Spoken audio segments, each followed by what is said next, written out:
Chemistry का discuss. ठीक है, देखिए केमिस्ट्री यहाँ से शुरू होता है। ठीक है, मैं आपको ये बताने वाला हूँ कि कौन कौन से चैप्टर मैं किस किस यूनिट में कवर कर रहा हूँ। यानी अगर मैं आपके पास कोई नोट्स भेजता भी हूँ, ठीक है, तो आपको कौन सी यूनिट में क्या टॉपिक मिल जाएगा। ठीक है, और इसके अलावा जो भी टॉपिक मैं ऐड करूंगा वो सब। हमारे पास पहला जो टॉपिक है देखिए वो है मैटर, है ना, द्रव्य। ये हिंदी में है तो मैं हिंदी में बता देता हूँ। ठीक है, और इंग्लिश का भी नहीं मिला था तो चलिए इसी से डिस्कस कर लेते हैं। किसी को कोई दिक्कत होगी तो मैं यहाँ पे एक्सप्लेन कर दूंगा। ठीक है सर साथ में बता दे जाइएगा साथ में इंग्लिश। जी जी जी।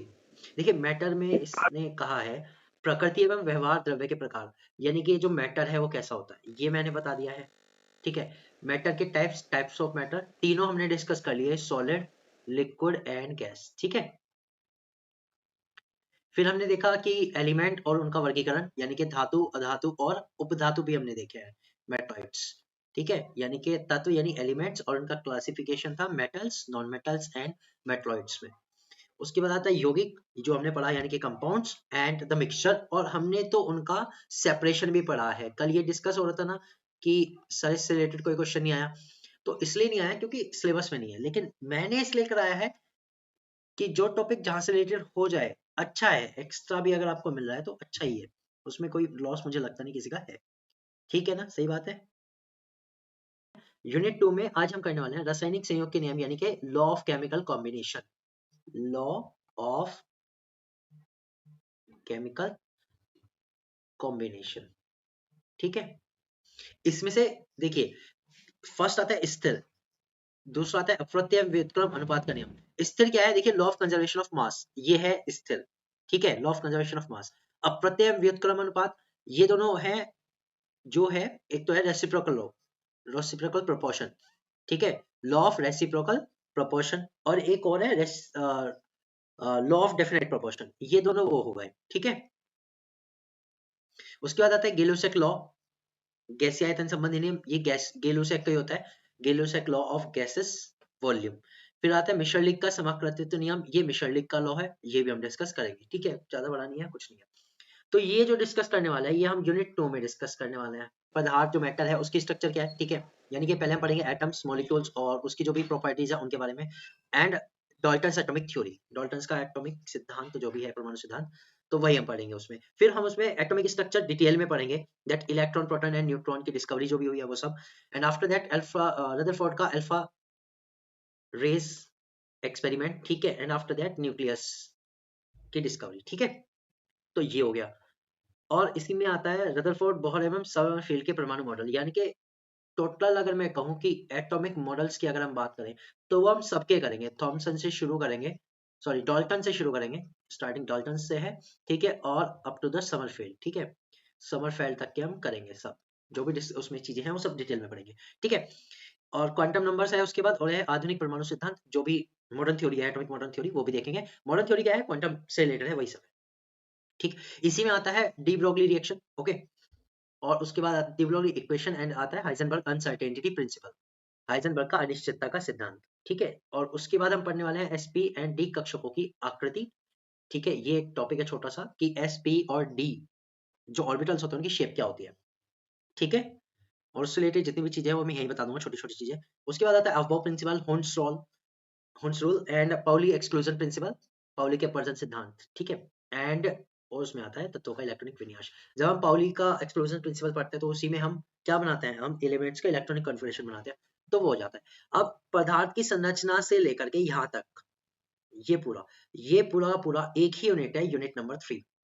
ठीक है, इसका पार्ट अलग अलग हो जाएगा, आपको जो एक पीडीएफ मिलेगी उसमें तीनों चीज होंगी, तीनों पार्ट होंगे, पार्ट 1, पार्ट 2 एंड पार्ट 3, यानी ये पूरा पूरा एक चैप्टर है, यूनिट 3। ठीक है, क्लियर हुआ। जी सर। अब उसके बाद आता है रेडियो एक्टिविटी। तो रेडियो एक्टिविटी में क्या आता है, दैट रेडियो एक्टिविटी की डिस्कवरी जितनी भी है उससे रिलेटेड वो सब, रेडियो एक्टिव रेस। ठीक है, and their properties and their characteristics. फिर आता है अर्धायु काल, it means half life period and average age. ठीक है, फिर रेडियो एक्टिव क्षय के नियम, ये क्या होता है, ये होता है radio active law of decomposition, जो होता है ना, जैसे अल्फा और बीटा निकलने के बाद क्या चीजें चेंज होती है वो सब आता है इसमें। एंड आफ्टर दैट हम पढ़ेंगे नाभिकीय विखंडन एवं संलयन, यानी कि न्यूक्लियर फिजन एंड फ्यूजन। कृत्रिम रेडियो सक्रियता, ये भी वही है कि अल्फा और बीटा निकलने के बाद क्या क्या चीजें होती हैं वो सब। और एक टॉपिक आता है समस्थानिक, संभारी और समन्यूट्रॉनिक, ये है आइसोबार, ओके, आइसोटॉप्स, आइसोबार और आइसो इलेक्ट्रॉनिक्स, आइसो न्यूट्रॉनिक, ये सब हम पढ़ेंगे। ठीक, ये पूरा का पूरा यूनिट 4 है। ठीक है, अगला चलते हैं यूनिट 5। यूनिट 5 में ये आएगा केमिकल बॉन्डिंग। केमिकल बॉन्डिंग में क्या आएगा, कोवेलेंट बॉन्डिंग्स, ठीक है, इलेक्ट्रॉनिक थ्योरी, ऑक्टेट रूल, अष्टक नियम। अष्टक नियम के जो भी उसमें एक्सेप्शनल है वो 3 एक्सेप्शनल होते हैं, तीनों समझाऊंगा। ठीक है, उसके बाद आता है इलेक्ट्रोवैलेंट बॉन्ड्स, फिर आता है सहसंयोजी यानी कोवेलेंट्स, और उप सहसंयोजी यानी कोकोवेलेंट्स, या फिर आप कह सकते हो कोऑर्डिनेशन बॉन्ड्स। ठीक है, कोऑर्डिनेशन का पूरा आपके यहाँ चैप्टर ज्यादा नहीं है, थोड़ा सा ही पार्ट है, वही हम देखेंगे। फिर है आयनिक का सहसंयोजी बॉन्ड, यानी वो बॉन्ड्स जो आयनिक भी होते हैं और थोड़े से कोवेलेंट नेचर दिखाते हैं। ठीक है, कुछ एलिमेंट्स के खास तौर पे बनते हैं। उसी तरह से उप सहसंयोजी यौगिक के अभिलक्षण आ जाते हैं, यानी इन कंपाउंड्स की क्या खास प्रॉपर्टी है। ठीक, उसके बाद आता है ध्रुवण एवं फजान नियम, यानी कि polar and Fajans rule. Okay, after that अक्रिय युग्म प्रभाव, यानी कि noble gas effect, noble effect sorry, सहसंयोजकता संयोजकता आबंध सिद्धांत। फिर यह आता है हमारा क्या, बॉन्ड थ्योरी, ठीक है, VSEPR theory, okay, valence shell electron pair repulsion theory पूरी की पूरी आती है। ठीक, और इसी में हम मॉलिक्यूल्स का भी स्ट्रक्चर देखेंगे, मॉलिक्यूलर ऑर्बिटल थ्योरी भी देखने वाले हैं, वो इसमें लिखी भी नहीं है लेकिन मैं कराता हूँ। फिर हम देखेंगे हाइब्रिडाइजेशन, संकरण, और उसमें आपके पास दो है, एक तो sp, एक sp2, तीन है, एक sp2, एक sp2 और एक है sp3। ठीक है, इनकी शेप, इंसुलेटेड मॉलिक्यूल्स और क्या इनमें एंगल होता है वो सब हम देखेंगे। वैसे एक्चुअली तो हाइब्रिडेशन में पूरा कराऊंगा, जिसमें हम sp3d sp3d2 तक भी देखेंगे।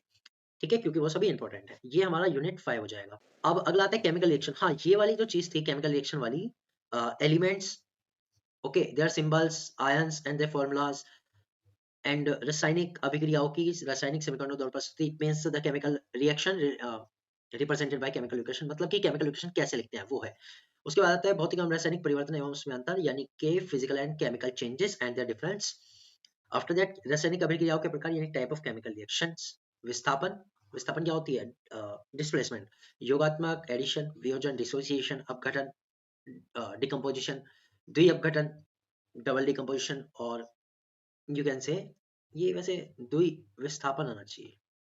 खैर, उसके बाद है स्लो रिएक्शन, फास्ट रिएक्शन, ऊष्मक्षेपी एंड ऊष्मशोषी होना चाहिए, उल्फन ही है। ठीक है, ये कौन सी होती है, ये होती है endothermic and exothermic reaction, and after that उत्प्रेरित अभिक्रिया, यानी कि कैटलिस्ट रिएक्शन।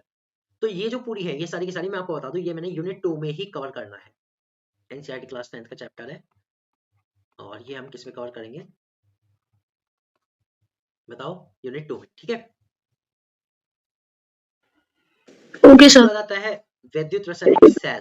एक्चुअली ये हम कहते हैं तो इलेक्ट्रोकेमिस्ट्री है पूरा का पूरा, और चैप्टर में से बहुत ही लिमिटेड चीजें आ रही है। अगर मैं देखूं पीजीटी के एक्सपेक्ट में, तो इसमें लिमिटेड चीजें आ रही हैं। पीजीटी में थोड़ा सा और ज्यादा आ जाता है, इसमें थोड़ा कम है। इसमें हम केवल पढ़ेंगे वोल्टाइक सेल एवं इसके कार्य की कार्यप्रणाली, मींस वोल्टाइक सेल और जो इसकी फंक्शनल है वो सब। ठीक है, और वोल्टाइक सेल में हम पढ़ते हैं डैनियल सेल जनरली। उसके बाद आते हैं शुष्क सेल, जैसे कि ड्राई सेल, लेड भंडारण battery, it means lead concentration cell.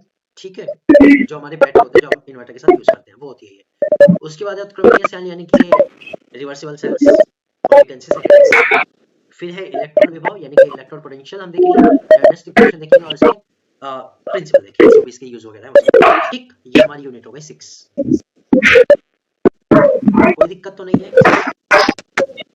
No no sir. Sir. Okay, after that अब जो आता है इसमें से हमारा जो पार्टीशन होगा वो होगा इसमें से तत्वों का आवृत्ति वर्गीकरण, क्योंकि इन्होंने काफी सारा एक ही जगह लिख दिया, और अगर हमें तैयारी अच्छी करनी है तो हमें इसको बहुत सारे पार्ट में करना पड़ेगा, क्योंकि जितना इन्हें सिलेबस दिया है वो एक चैप्टर में अगर हम करते हैं तो कुछ भी नहीं होता, वो समझ लो उसका 10% भी नहीं होता। ठीक है, मैं चैप्टर बताता हूँ आपको। अगर आप क्लास 11th का चैप्टर नंबर 3 करते हैं, ठीक है, तो आपको केवल ये हो जाएगा तत्वों का आवृत्ति वर्गीकरण। ठीक है, केवल मतलब पीरियोडिक टेबल के बारे में थोड़ा सा पता लग जाएगा। लेकिन इसमें क्या है कि अगर मैं यहाँ से मेंडलीव की आवृत्ति वर्गीकरण है उसका आधार, यानी कि मेंडलीव पीरियोडिक लॉ से शुरू करूं, और हम आ जाएं यहाँ तक गुणों का परिवर्तन। ठीक है, कि आयनिक एंड एटॉमिक रेडियस कैसे चेंज होती है पीरियोडिक टेबल में।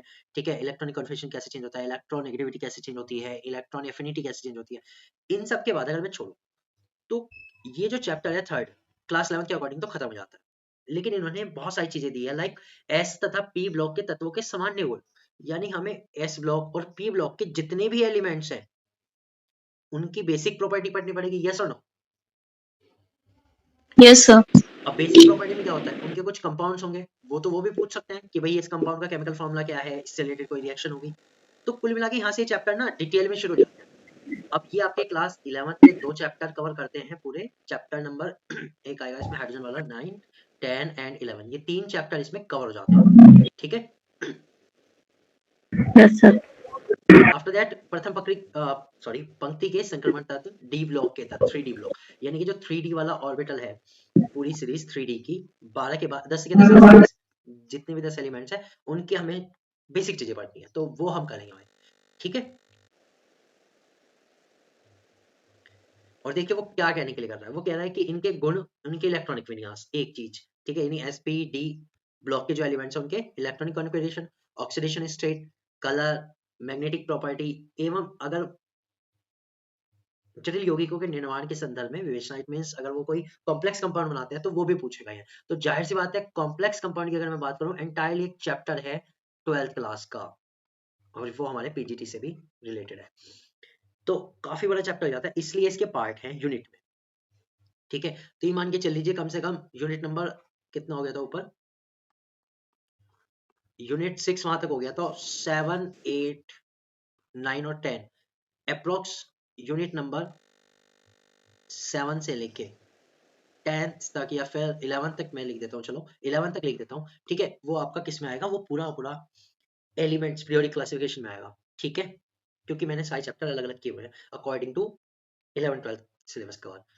ऑर्गेनिक केमिस्ट्री है, जीओसी है, वो कवर करो, उसके बाद उसकी आइसोमेरिज्म करो, उसी में फिर थोड़े से कंपाउंड्स हैं उनका स्ट्रक्चर देखना है, केमिकल रिएक्शन देखनी है, उनकी प्रॉपर्टीज देखनी है, ठीक है, like alkane, alkene, alkyne, alkyl halide it means haloalkanes, ketones, acid एवं उनके व्युत्पन्न बेंजीन। अब देखिए यहाँ पे एक चीज छोड़ दी इन्होंने, इन्होंने कीटोन लिख दिया जबकि इन्होंने एल्डिहाइड नहीं लिखा, ठीक है, एल्डिहाइड भी आना चाहिए था। अब ये एल्डिहाइड थोड़ी छोड़ सकते हैं आप, एल्डिहाइड तो करना पड़ेगा जब कीटोन करेंगे, क्योंकि एक ही फैमिली के हैं, एसिड कार्बोक्सिलिक एसिड है, ठीक है, और उनके व्युत्पन्न यानी कि उनसे जो कंपाउंड्स बनते हैं वो सब।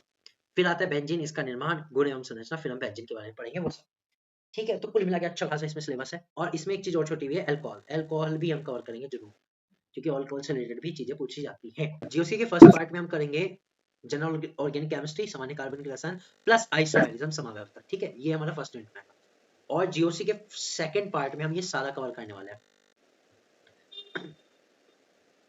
अब आप अपने क्वेरीज रख सकते हैं।